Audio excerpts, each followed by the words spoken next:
Muy buenas tardes a todos. Un cordial saludo a todos los que son seguidores de la página de Derecho Administrativo y Derechos Humanos de este servidor. En esta ocasión he querido reunirme con ustedes para compartir un tema que en estos últimos días ha sido de relevante trascendencia. Una trascendencia interesante que definitivamente tiene mucho que ver con los derechos humanos. Este es el caso de la sentencia de Beatriz contra el Estado de Salvador en la Corte Interamericana de Derechos Humanos. Esta sentencia es interesante porque topa un punto neurálgico de los derechos humanos. ¿Cuál? El famoso derecho a la vida. Derecho a la vida que está consagrado en la Convención Americana de Derechos Humanos de América en el famoso Pacto de San José, artículo 4. Para ello, quiero empezar haciendo un análisis de los antecedentes del caso. Voy a dar lectura a unos antecedentes que resumen todos los hechos que se dieron en el presente caso. En este caso tiene que ver con las violaciones que se alegan a los derechos de una mujer que se llamaba Beatriz y de su familia debido a la supuesta prohibición absoluta de la interrupción voluntaria del embarazo en el país del Salvador.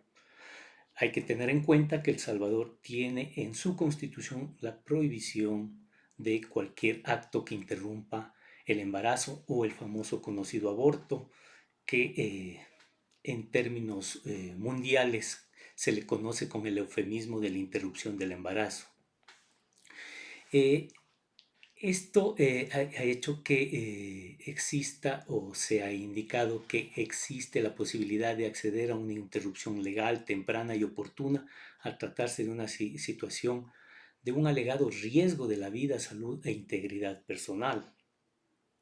Beatriz en la época de los hechos tenía aproximadamente 20 años, vivía en extrema pobreza en una ciudad de El Salvador.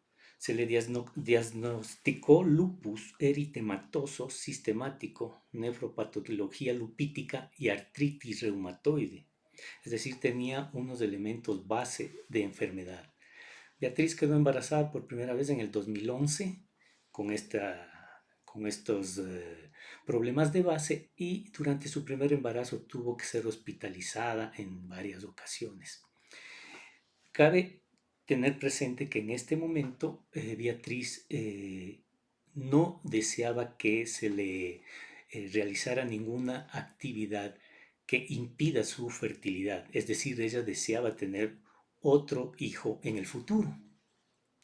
En marzo del 2012, esta mujer inició una labor de parto que se complicó con una preeclampsia. Tuvo una cesárea, su hijo, este segundo hijo, sobrevivió 38 días de internado. Este primer hijo, perdón, sobrevivió 38 días de internado. Debido a la enfermedad y complicaciones del embarazo, en mayo del 2012, un médico del hospital de su ciudad, la maternidad de su ciudad, le informó que no podría embarazarse nuevamente. Ante esta situación es que le plantean que se realice algún proceso para no quedar embarazada en el futuro, situación que ella no aceptó. Tómese muy en cuenta este elemento. Posteriormente, Beatriz decidió no asistir a esa intervención que le sugirieron para que no tenga en el futuro un nuevo hijo, porque ella quería ser, como les había dicho, ser nuevamente madre. En febrero de 2013, es decir, un año después, se le diagnostica un segundo embarazo. Y aquí es donde empieza toda la situación. En este segundo embarazo ya tenía 11 semanas y se le informó que era de alto riesgo por los elementos que hemos dicho. En marzo de 2013 le diagnostican que existe malformación congénita del feto. ¿Qué significaba? El feto en el interior de su vientre no tenía cabeza, es lo que se denomina la anencefalia. Esta era una condición incompatible extrauterinamente. Ante la prohibición de que en El Salvador no esté permitido la interrupción del embarazo, como hemos dicho eufemísticamente al aborto, la defensa que asumió los abogados de Beatriz fue presentar una demanda de amparo para solicitar la interrupción del embarazo con el efecto supuestamente de salvar la vida de Beatriz. La Sala Constitucional en El Salvador admitió la demanda y en 28 de mayo de 2013 dicta una medida cautelar declarando que no hay lugar a la demanda, ya que considera que no existe una conducta omisiva de parte de las autoridades de salud a las que habían sido demandados que produjese un peligro a la vida y la salud de Beatriz. En junio, Beatriz comenzó con el trabajo de parto. En este momento, se le debió someter a una cesárea debido a la situación de base que tenía, y al momento de realizarle la cesárea nació el feto, este feto anencefálico que decíamos no tenía cerebro, y obviamente a las 5 horas de haber vivido, tomemos en cuenta que el feto nació, vivió durante 5 horas. Y en esas 5 horas, obviamente, Beatriz estaba en una situación difícil en su salud. Entonces, ¿qué aducían las partes? Que en el presente caso habían confluido varias formas de o factores de vulnerabilidad debido al riesgo y la discriminación social, decían los defensores o las defensoras de Beatriz, a la condición de una mujer joven y una persona en situación de pobreza. Por los hechos del caso, se solicitó a la CIDH, a la Comisión Interamericana de Derechos Humanos y después a la Corte Interamericana de Derechos Humanos, que se responsabilice al Estado de El Salvador por la violación de los derechos a la vida, integridad personal, garantías judiciales, la vida privada y la igualdad ante la ley, así como la protección judicial y el derecho a la salud de Beatriz y sus familiares. Esto fue los elementos que dieron lugar a esta famosa sentencia hoy conocida del caso Beatriz. Aquí siendo estos los hechos fundamentales, es importante tener presentes quiénes son las partes procesales dentro de esta demanda de derechos humanos ante la Corte Interamericana de Derechos Humanos. Del lado de los supuestos defensores de Beatriz, parece entonces hay que tener en cuenta que Beatriz en el año 2017, es decir, 4 años después de que había tenido a este feto anencefálico, falleció, pero no falleció por efecto de ninguna de las situaciones de base establecidas por su embarazo y por sus enfermedades, sino que murió, aunque ustedes no lo crean, en un accidente de tránsito. Muere en el accidente de tránsito, pero asociaciones feministas, que son las que apoyan a Beatriz, empiezan a presentar una demanda en la Corte Interamericana de Derechos Humanos, supuestamente para defender los derechos de Beatriz y sus familiares, aduciendo que el hecho de que en El Salvador esté prohibido la interrupción del embarazo fue el efecto o produjo que Beatriz sufriera, tuviese un maltrato, que sus familiares hayan sufrido psicológicamente y que hayan tenido que perder a Beatriz en este proceso. De su parte, la contraparte obviamente es la defensa del Estado salvadoreño a través de las autoridades de El Salvador. El Salvador netamente planteó su defensa en relación al artículo 4 del Pacto de San José. Y este artículo es importantísimo porque ha sido objeto de varias sentencias que desde mi punto de vista no han dejado en claro el famoso tema del origen de la vida del ser humano. El artículo 4 dice textualmente lo siguiente. Dice artículo 4, derecho a la vida. 4.1. Toda persona tiene derecho a que se respete su vida. Este derecho estará protegido por la ley y en general a partir del momento de la concepción. Nadie puede ser privado de la vida arbitrariamente. Hasta ahí el texto del artículo 4. Si analizamos el texto tal y cual está planteado y vamos a la hermenéutica jurídica, para mí, y creo que para todos aquellos que hacemos vida jurídica, que somos entendidos en la materia de derechos humanos, debemos concluir que esta norma del Pacto de San José que es de los años 60,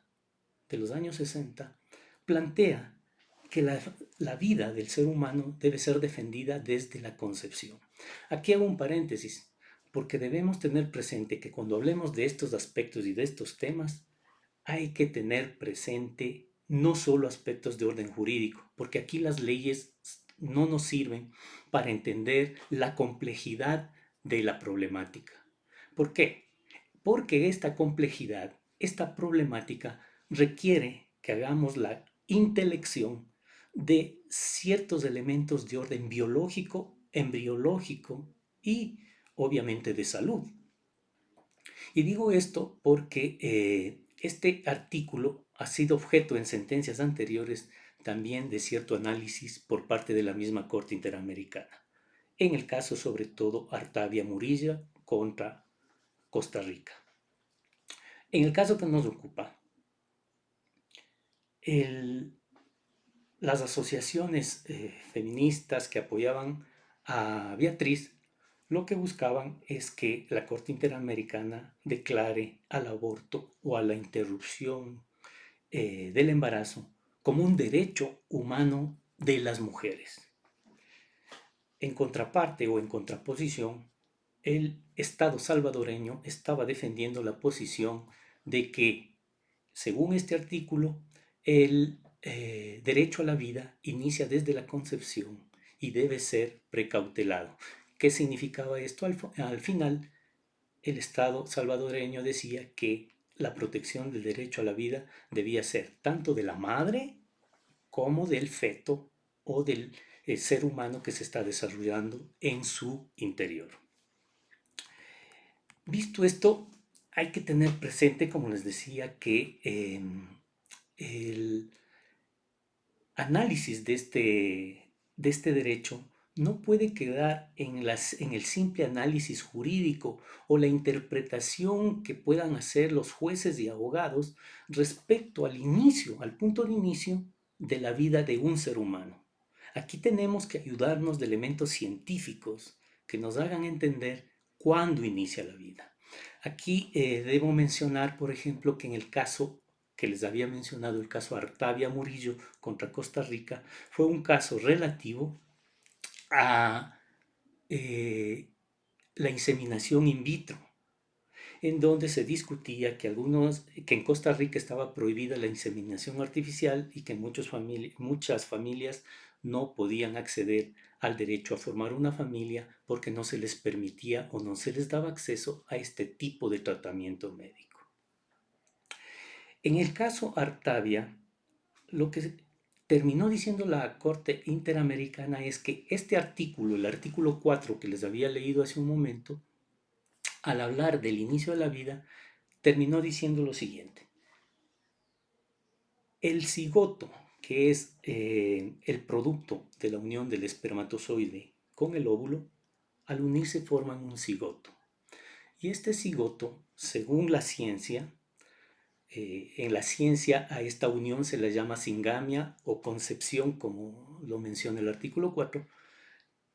Esta nueva célula es una célula que se llama cigoto y que tiene el material genético del padre y el material genético de la madre.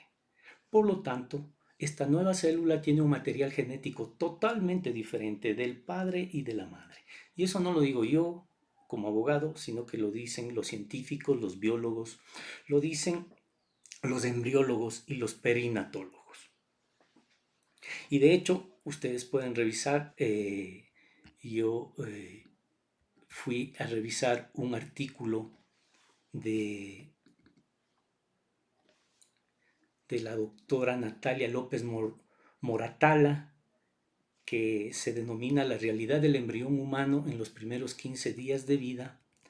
Y en este artículo, esta doctora es de la Universidad de Navarra, en España, y en el resumen de su artículo les voy a leer textualmente lo que dice esta profesional de la salud. Dice: el embrión temprano no es un simple tejido homogéneo e indiferenciado. El cigoto, o fase unicelular del individuo, se constituye a partir del material heredado de los progenitores, como una célula con organización polarizada y con una propiedad peculiar que la distingue de cualquier otra célula. Contiene el plano de las primeras divisiones celulares y se organiza en una unidad vital, tanto en sus estructuras especiales como en sus funciones. Es un organismo en su fase inicial más sencilla y no una mera célula. El concepto de preembrión, aplicado al embrión preimplantario, como una fase del desarrollo en que no ha alcanzado el carácter de individuo de la especie, por la posibilidad de dar origen, por división, a gemelos monocigóticos, carece de fundamento biológico. Un embrión no se parte en dos mitades porque es asimétrico y las diversas células que lo componen son diferentes entre sí, desde el estado de dos células. El estatus del embrión preimplantario, generado naturalmente o creado in vitro, es el mismo, individuo de la especie humana.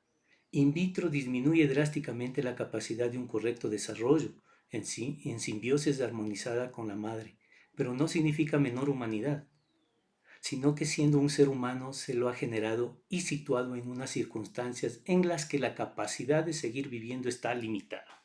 Hasta ahí la lectura textual de este artículo científico de una doctora en medicina. ¿Por qué leo esto? Porque como les había dicho aquí, ya no estamos hablando solo de temas jurídicos. Hay que recordar que el derecho está para precautelar la relación y vivencia entre los seres humanos, para precautelar realidades, no para crear ficciones.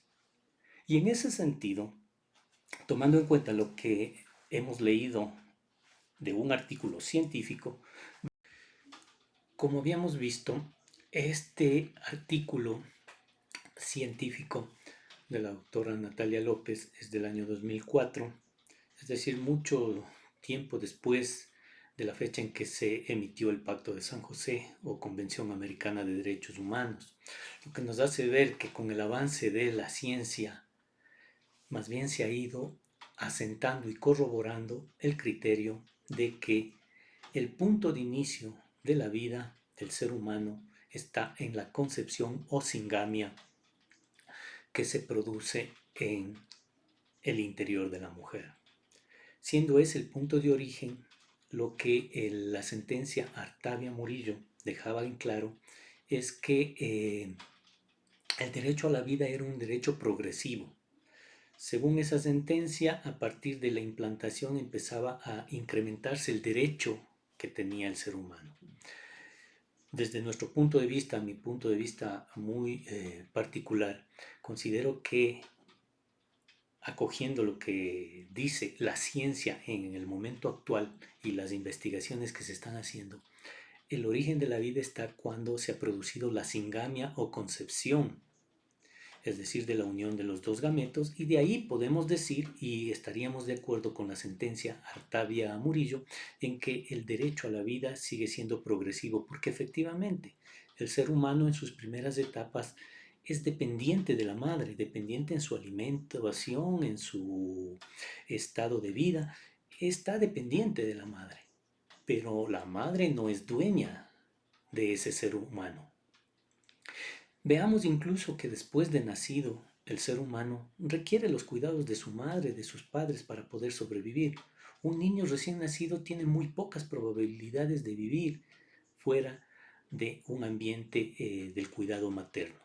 Tiene muy pocas probabilidades. Entonces, si seguimos la tesis de la Corte Interamericana de que el ser humano solo es persona cuando nace, caeríamos en la contradicción de que ¿qué sucede con el feto que ya es viable dentro de la madre? ¿No es persona?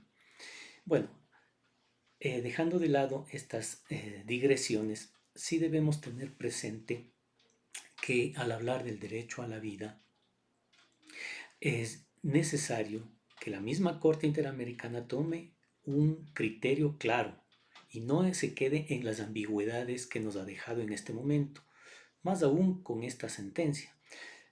Ciertamente que la sentencia del caso Beatriz, la parte fundamental e importante es que ha dejado en claro que la mujer no tiene un derecho a interrumpir el embarazo. No es un derecho humano de la mujer. Eso nos ha dejado claro. Sin embargo, de que las partes contrarias, las partes que defendían a Beatriz, buscaban todo lo contrario, es decir, que se proclame a la interrupción del embarazo como un derecho de la mujer y un derecho que supuestamente estaría incluido en lo que se llaman los derechos reproductivos de la mujer. En nuestra línea, en nuestra posición, más bien vemos que esta sentencia da un paso importante al poder reivindicar el derecho humano a la vida partiendo desde el momento mismo de la concepción.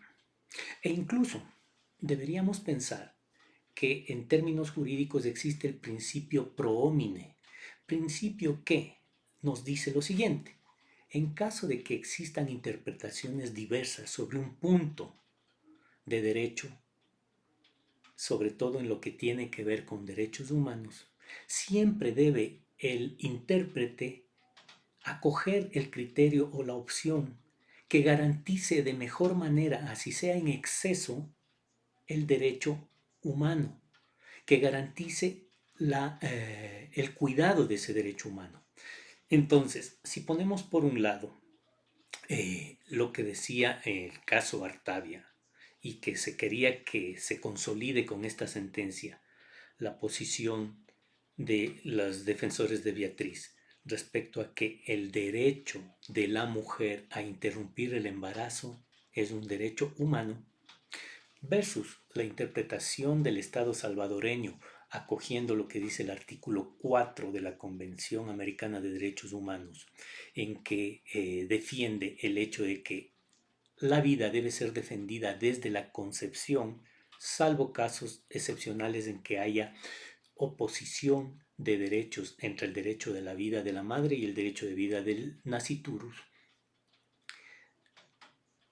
El intérprete o el juez que está interpretando este tipo de casos debería optar por el criterio que favorece más al derecho a la vida, el derecho a la vida de las dos personas que están en juego, de los dos seres humanos que están en juego. ¿Cuáles?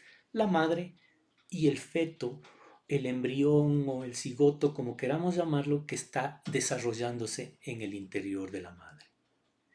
Desde estos dos puntos contradictorios, creo yo que la Corte Interamericana de Derechos Humanos con esta sentencia nos deja mucho que desear porque no ha tenido la valentía de asumir e irse incluso contra corriente, contra criterios supuestamente universales que quieren convertir al derecho de la mujer en un derecho que se vuelva incluso decisorio respecto a la vida de un ser humano que se desarrolla en su interior.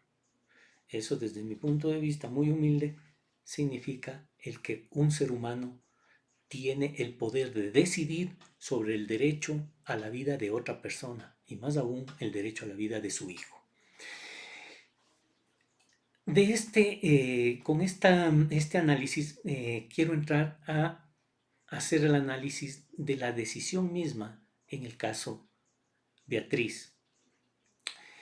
Como hemos dicho, la primera gran conclusión que hay que sacar a relucir es que la Corte Interamericana ha optado por definir que la interrupción al embarazo o aborto no es un derecho humano y menos un derecho de la mujer.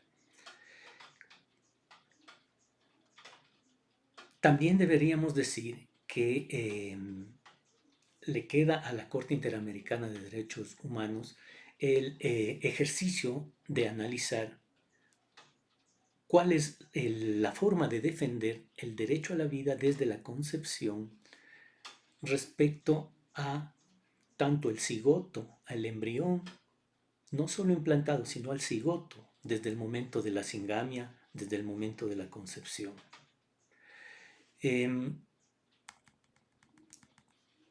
Respecto a lo que la Corte decidió o las decisiones que tomó, debemos decir que en primer lugar analizó varios de los derechos que estuvieron en conflicto. El primero de ellos, el derecho a la vida, la integridad personal y la salud de la madre. Como ustedes pueden apreciar en este primer punto, la Corte habla solamente del derecho a la vida de la madre. Tomen en cuenta que no habla nunca del derecho a la vida del nasciturus. ¿Y qué es lo que decidió la Corte? Decidió que el derecho a la salud está asociado al derecho a la vida, es decir, que la madre tiene derecho a la salud porque tiene ese derecho a la vida. Y que en el caso de Beatriz, el cuidado de su embarazo y de su salud no tuvo el cuidado necesario. No tuvo un cuidado necesario debido a la inseguridad jurídica que existía en El Salvador respecto a la actuación en este tipo de casos, lo que produjo un sufrimiento de Beatriz. También menciona que todos deben protegerse desde la concepción en forma gradual, como habíamos dicho, acogiendo lo que decía el caso Artavia Murillo. En este caso, o esta frase concretamente ha sido machacada y pronunciada en el voto concurrente del juez que emitió el voto disidente en el numeral 38. Este juez es un juez colombiano que es parte de la Corte Interamericana y está por la tesis del caso Artavia, en donde considera que el cigoto no es una persona y que necesita o que existe un derecho gradual del nasciturus. Queda descartada también, según la Corte Interamericana de Derechos Humanos, la tortura alegada por las agrupaciones que defendieron a Beatriz. Esto consta en el numeral 147 de la sentencia. Otro de los derechos que trató la sentencia es el derecho a las garantías al debido proceso y atención célere. En esto se menciona que el Estado salvadoreño debe aplicar o crear una normativa que trate este tipo de casos en el futuro para madres que estén en esta situación con una perspectiva de género, dice. Debe entenderse que más que hablar de perspectiva de género, lo que la Corte quiere decir es que el Estado salvadoreño debe establecer una normativa que tome en cuenta la situación de las mujeres embarazadas con vulnerabilidad y que estén en situaciones difíciles en su parto. También la Corte Interamericana dice que la judicialización de este caso, porque tuvo que ir, como mencionábamos antes, a la Corte Constitucional salvadoreña, alargó el suplicio de Beatriz por la falta de protocolos médicos para estos casos. Y justamente por eso es que le pide al Estado salvadoreño que emita o que pronuncie ciertos protocolos para este tipo de casos. También habíamos mencionado que la Corte Interamericana trató el derecho a la integridad personal de los familiares y respecto a ello prescribió que se repare los daños producidos a ellos en base a lo que prescribe el artículo 5.1 de la Convención. Esto podemos verlo en el numeral 194 de la sentencia.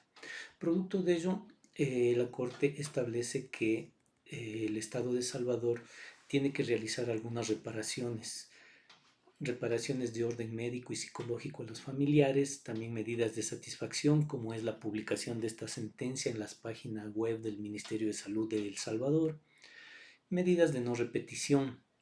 En cuanto a las medidas de no repetición, la Corte establece una adecuación normativa.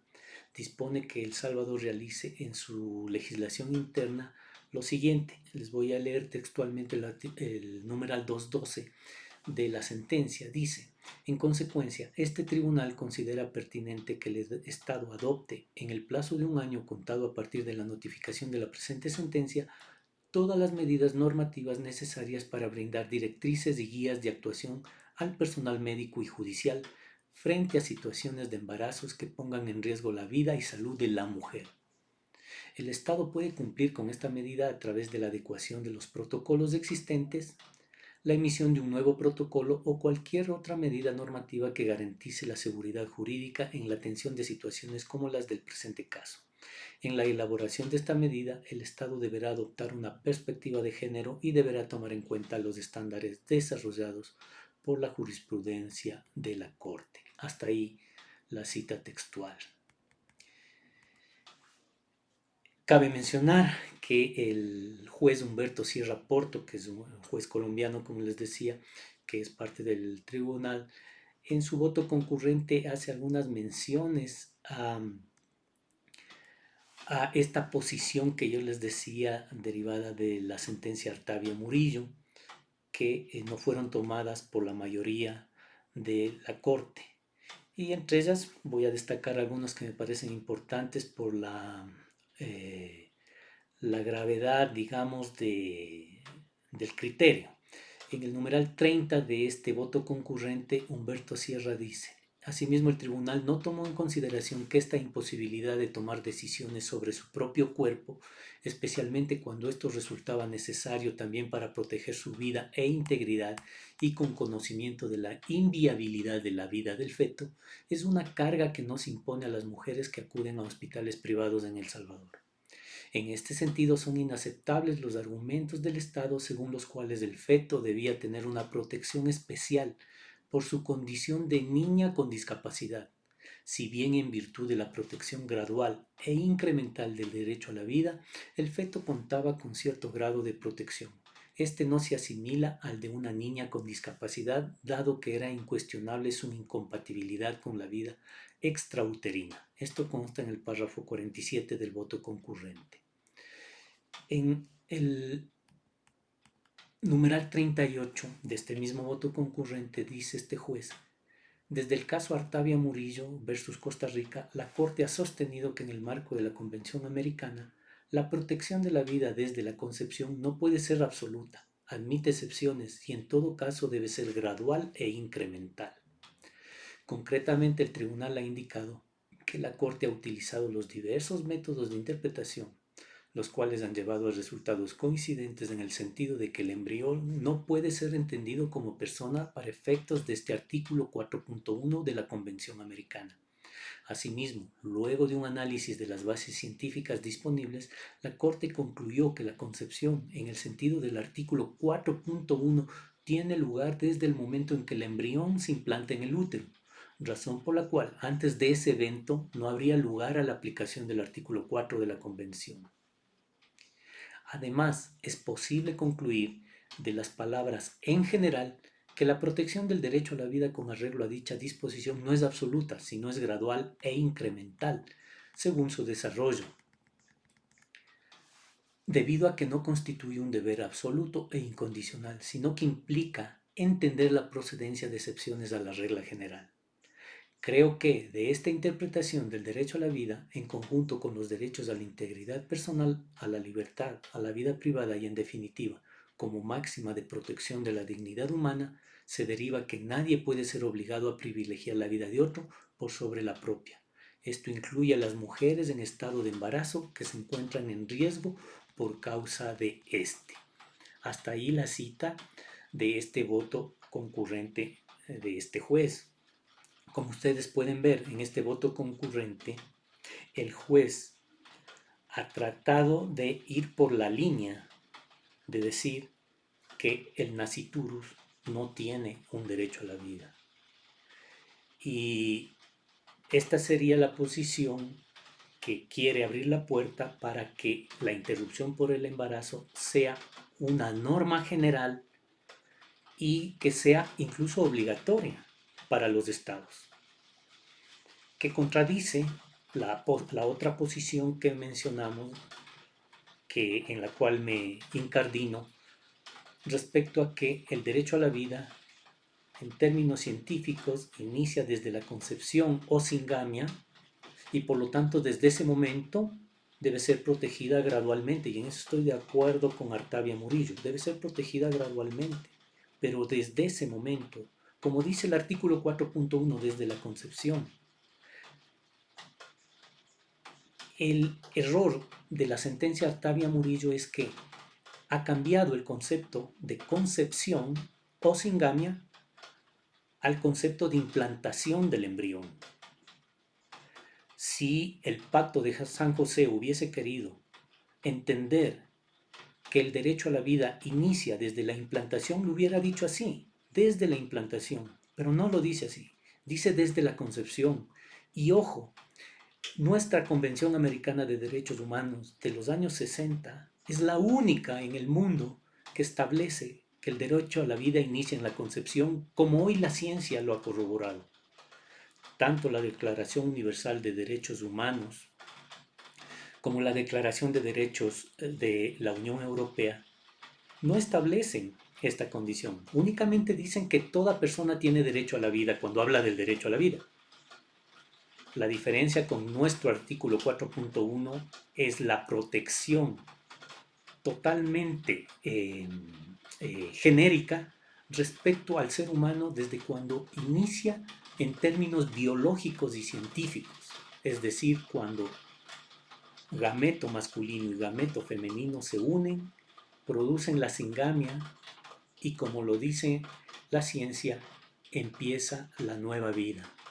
Es una célula independiente, como dice la doctora Natalia López, y desde ahí debería ser protegido.